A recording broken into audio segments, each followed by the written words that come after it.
Eh bien, bonjour, dans cette capsule vidéo, nous allons corriger donc la seconde partie des exercices sur la vitesse. Nous allons travailler autour de la relation V égale D divisé par T. Dans chacun des exercices, nous essaierons de décortiquer l'énoncé avant de répondre aux questions. Premier exercice sur la sécurité routière. En lisant notre énoncé, nous remarquons que nous avons un véhicule, une voiture, qui se déplace donc à la vitesse de 110 km/h. La vitesse V est donc de 110 km/h. Je note cette valeur dans un coin de ma feuille.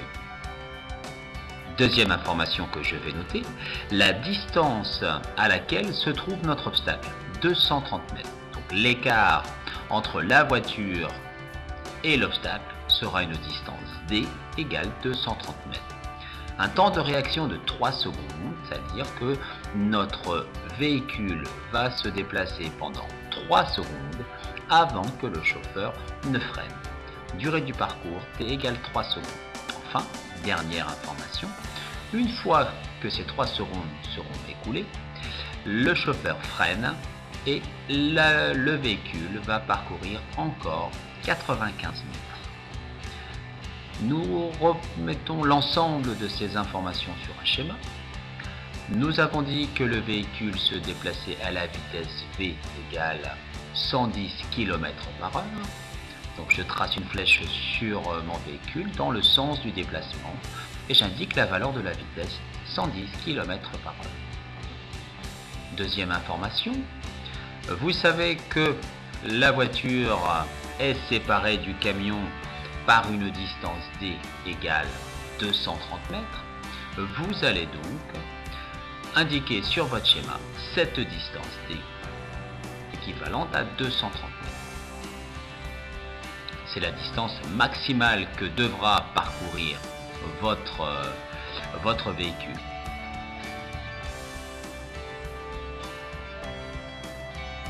Troisième information que nous ajoutons, le temps de réaction. Nous savons que le chauffeur ne réagira qu'après 3 secondes, ce qui veut dire que pendant les 3 premières secondes, eh bien, la voiture se déplace à la vitesse V qui est de 110 km/h. Au-delà de ces 3 secondes, donc ou à partir de la 3e seconde, le chauffeur va freiner et la voiture va décélérer. Donc, coup de frein, et à partir de maintenant, donc nous rentrons dans la deuxième phase où le véhicule va encore parcourir 95 mètres avant de s'arrêter. J'indique donc sur mon schéma cette distance d'arrêt. Par contre, je ne sais pas si elle est suffisante, mais j'indique mes 95 mètres après mon temps de réaction de 3 secondes. Reste à savoir si la voiture va ou non percuter le camion.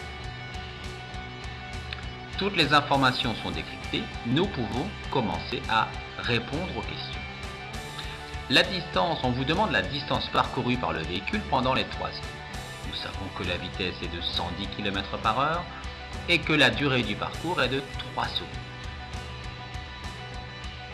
Nous utilisons donc la relation V égale D divisé par T, c'est-à-dire vitesse égale distance divisé par temps. Nous cherchons la distance, la formule devient donc V fois T. Sachant que la vitesse est de 110 km/h, nous devons la convertir en mètres par seconde parce que la durée du parcours est exprimée en secondes. 110 km/h est équivalent à 30,6 mètres par seconde. En faisant le calcul, nous obtenons donc une distance de 91,8 mètres. C'est la distance parcourue par le véhicule avant que le chauffeur ne freine. Le véhicule a-t-il le temps de s'arrêter avant l'impact? Eh bien, il a parcouru déjà une distance de 91,8 mètres. On sait qu'après ces 3 secondes, il lui faut encore 95 mètres. Donc la distance totale est égale à 91,8 plus 95, soit 186,8 mètres. Il aura donc le temps où la voiture aura le temps de s'arrêter parce qu'elle ne devait parcourir au maximum que 230 mètres. Même exercice, mais avec une vitesse de 130 km/h. la distance d'arrêt donc sera supérieure, elle sera de 125 mètres parce que le véhicule va plus vite au départ. On recalcule la distance parcourue pendant les 3 secondes, vous trouvez 108,3 mètres. La distance d'arrêt est de 125 mètres. En additionnant les deux, vous trouvez 233,3 mètres. À cette vitesse, la voiture aurait percuté le camion. Deuxième exercice. Autour de la vitesse de la lumière qui est de 300 000 km par seconde et qui est indiquée dans le titre. Donc attention, la première information se trouve directement dans le titre. Vitesse de la lumière, 300 000 km par seconde. Au passage, rien ne va plus vite que la lumière. Deuxième information que vous trouvez dans l'énoncé, c'est la durée du parcours, 4 heures et 12 minutes. Donc là, attention, vous voyez que la durée s'exprime en heures minutes, alors que la vitesse est en kilomètres par seconde. Vous aurez donc des conversions à effectuer. Donc pour répondre à la question, vous savez que la vitesse est de 300 000 km par seconde, que la durée du parcours est de 4 heures et 12 minutes. Donc, si vous voulez déterminer la distance parcourue, vous allez utiliser la relation V égale D divisé par T. Dans ce cas-là, la formule devient D égale V fois T. Des conversions sont à faire, et notamment la durée que vous allez convertir en secondes. Pour cela, vous vous rappelez que 1 heure est égale à 60 minutes, ce qui est équivalent à 3600 secondes, et qu'une minute est égale à 60 secondes. On convertit les 4 heures en secondes, donc en multipliant par 3600, ce qui donne 14 400. 12 minutes, 12 fois 60, 720 secondes. Le total est donc de 15 120 secondes. En appliquant la formule D égale V fois T, on trouve donc la valeur de 4 536 millions de kilomètres, ce qui correspond donc à la distance entre le Soleil et Neptune. Dans le troisième exercice, toujours autour de la vitesse de la lumière, 300 000 km par seconde, on vous demande de calculer le temps que mettra la lumière pour parvenir d'une des étoiles constituant la Grande Ourse. Donc, vous savez que la distance parcourue est de 9,4608 fois 10 puissance 14 km, attention, puissance de 10, et que donc la vitesse de la lumière est de 300 000 km par seconde. Vous avez donc la vitesse et la distance en kilomètres, les unités sont concordantes, donc c'est intéressant, pas de conversion à faire pour le moment. Pour calculer la durée, vous allez utiliser donc la formule V égale D divisé par T, mais comme vous voulez déterminer une durée, c'est-à-dire T, vous devez transformer votre formule qui va devenir T égale D divisé par V. La distance s'exprime en kilomètres, la vitesse en kilomètres par seconde, ce qui veut dire que la durée T du parcours va s'exprimer en secondes.